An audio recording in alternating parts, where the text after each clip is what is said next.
Bom dia a todos. Que a paz e o imenso amor do Mestre Jesus possa envolver cada um de nós. Vamos nesses instantes, quem se sentir à vontade, pode fechar os olhos, fazer uma respiração profunda, relaxar o corpo físico, se sentindo bem nesse momento, sentindo essa conexão com o nosso mentor, com esse ambiente que nos auxilia, tanto na parte física como espiritual. Nesse momento, agradecemos a nossa Mãe Maria a oportunidade por estarmos aqui. Agradecemos ao nosso Mestre pelo seu Evangelho e a Deus por nos dar a vida. E assim agradecemos. Pai nosso que estais nos céus, santificado seja o vosso nome. Venha a nós o vosso reino e seja feita a tua vontade, assim na terra como no céu. O pão nosso de cada dia nos dai hoje, perdoa as nossas ofensas, assim como nós perdoamos a quem nos tem ofendido. E não nos deixe cair em novas faltas, mas livra-nos de todo o mal, agora e para sempre. Que assim seja. E assim, mais uma vez, bom dia a todos. Hoje o nosso tema é sobre desculpismo. Quando começamos a balbuciar as primeiras palavras, faz parte de nossa boa educação aprender a nos desculpar por algo que tenhamos feito que não é bem visto aos olhos da sociedade.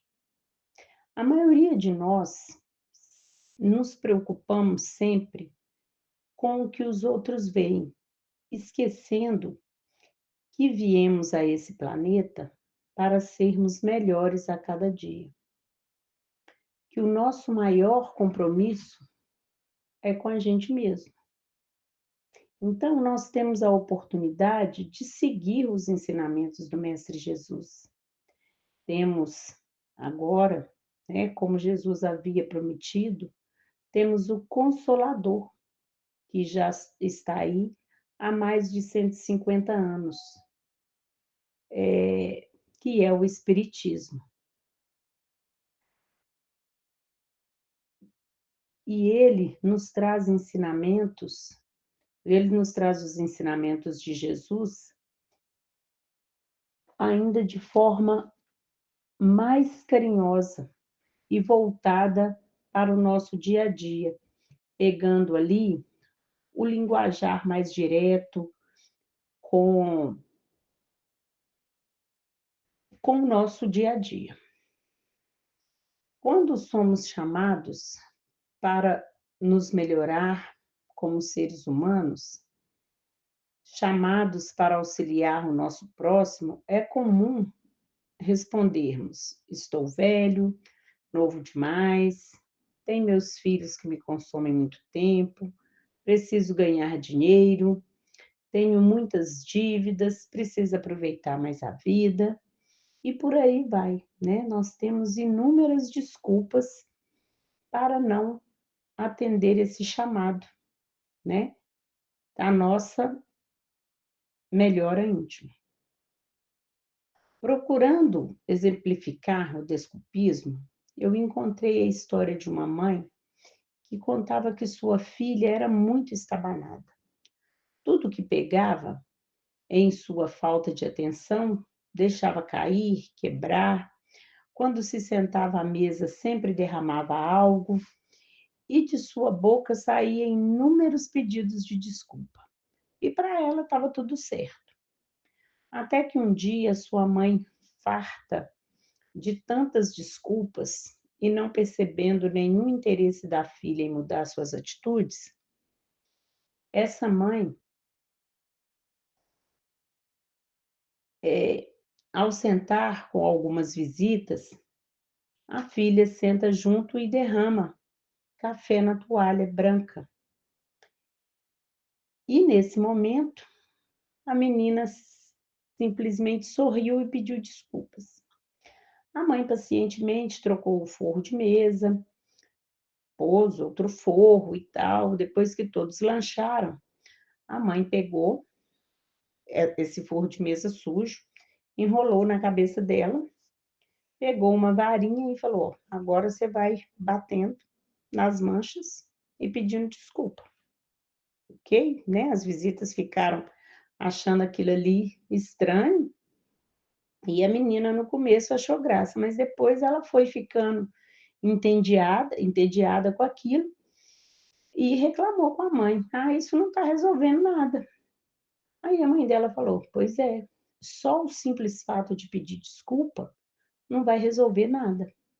Então, é preciso ter atitude. O que que vai resolver isso aí? Lavar, né?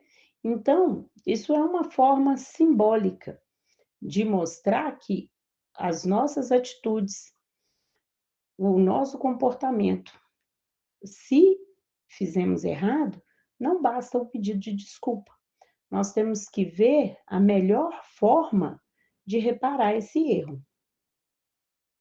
Então, essa foi a lição, né, que eu peguei para mim, dessa história simples, né, da mãe com a filha estabanada. Outro exemplo que eu trouxe para nossa reflexão é do nosso amado apóstolo Paulo, que muitos ensinamentos nos deixou. Ele ainda, como Saulo, né, perseguia vários cristãos.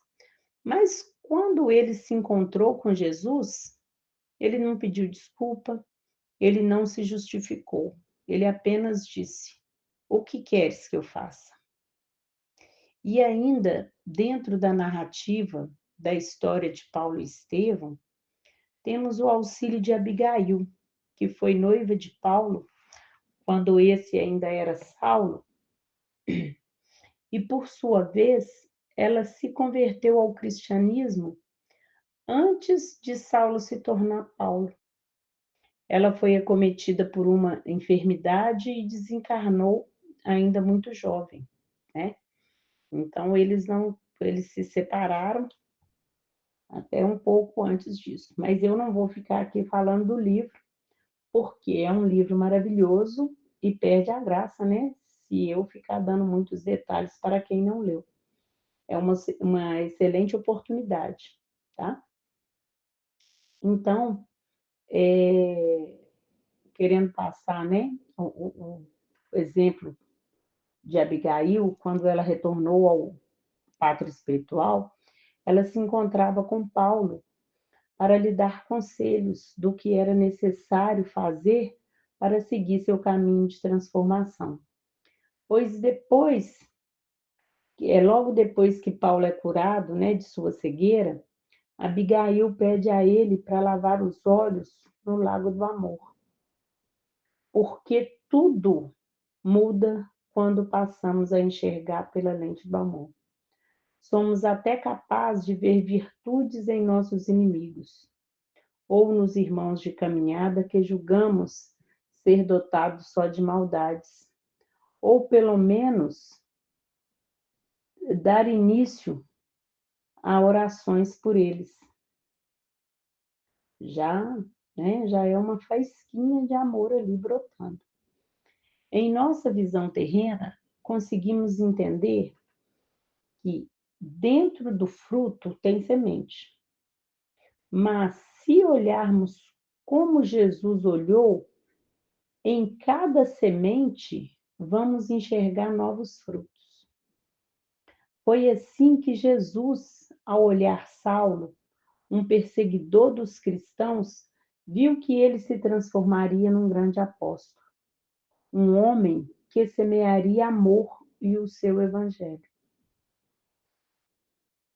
E isso pode acontecer com qualquer um de nós, porque no momento que nos colocarmos à disposição do trabalho no bem, em nome de Jesus, teremos auxílio da espiritualidade maior para nos fortalecer.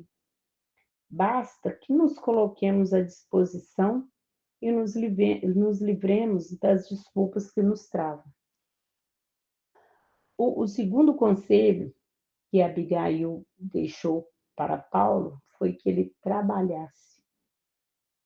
Não há melhora sem esforço, sem dedicação, sem trabalho. Como o caso, né, da menina estabanada. Não basta apresentar desculpas por não fazer o bem, é preciso agir, é preciso ter atitude, né? Só a varinha lá, ó, pedindo desculpa para a toalha suja não resolveu. Teve que ter uma atitude, lavar a toalha para que ela ficasse branca novamente. E vamos, então, fazer um exercício de experimentar por uma semana, falando de coisas boas, elogiando, sorrindo, e vamos perceber boas energias ao nosso redor, porque tudo é vibração. Como nas sementes do campo, algumas plantas estarão prontas para colheitas em semanas, outras em meses ou em muitos anos, mas não importa se seremos nós a colher esse fruto.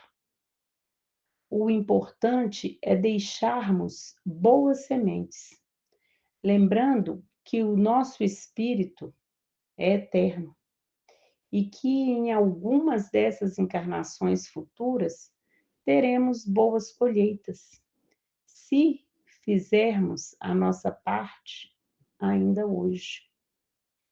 Também o nosso benfeitor Emmanuel nos lembra que o tempo só respeita aquilo que ele ajudou a construir. E aí vem o terceiro conselho de Abigail. Vem o terceiro conselho de Abigail quando ela diz para Paulo: espera. Mas não uma espera por milagres, mas uma espera onde esteja trabalhando, semeando, para no futuro ter a colheita merecida. Então, essa espera é lembrar que tudo tem seu tempo, né?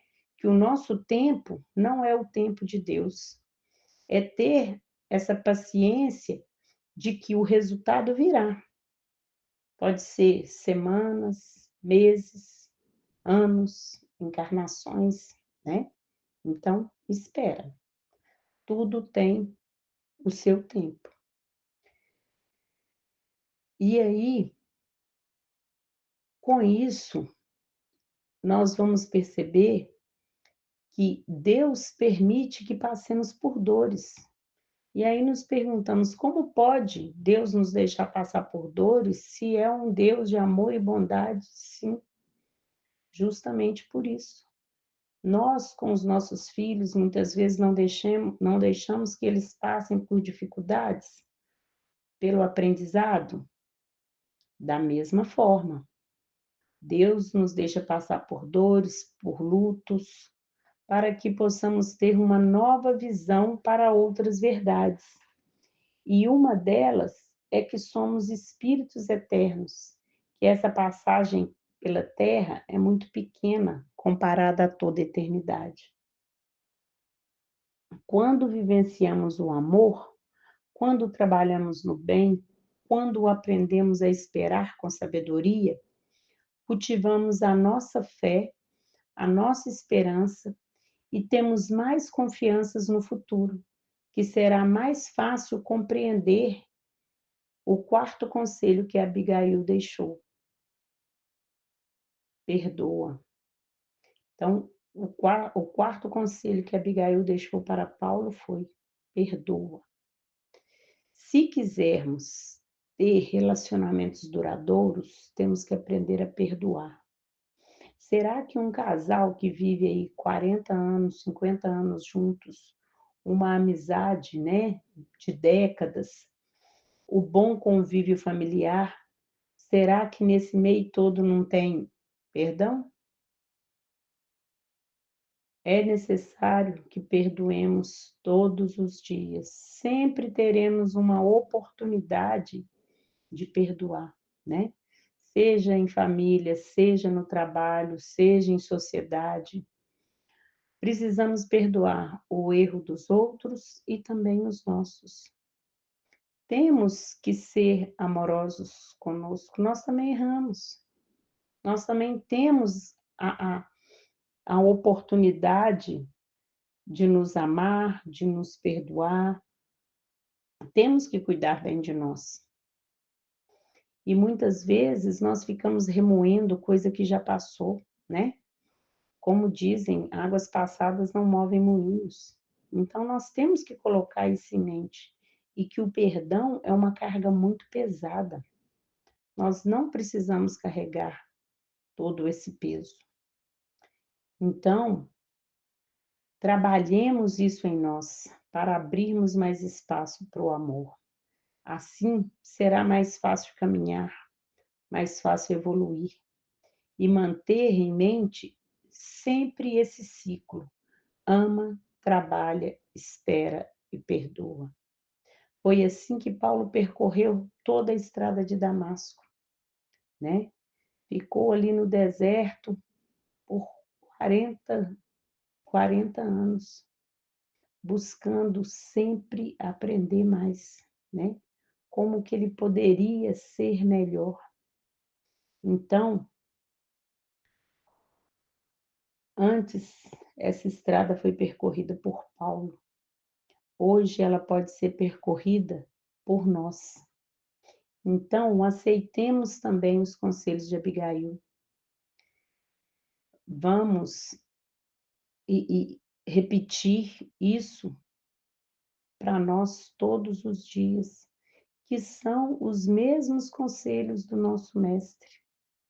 Que sigamos sem desculpas, sem adiamentos, sem achar que essa encarnação está perdida. O momento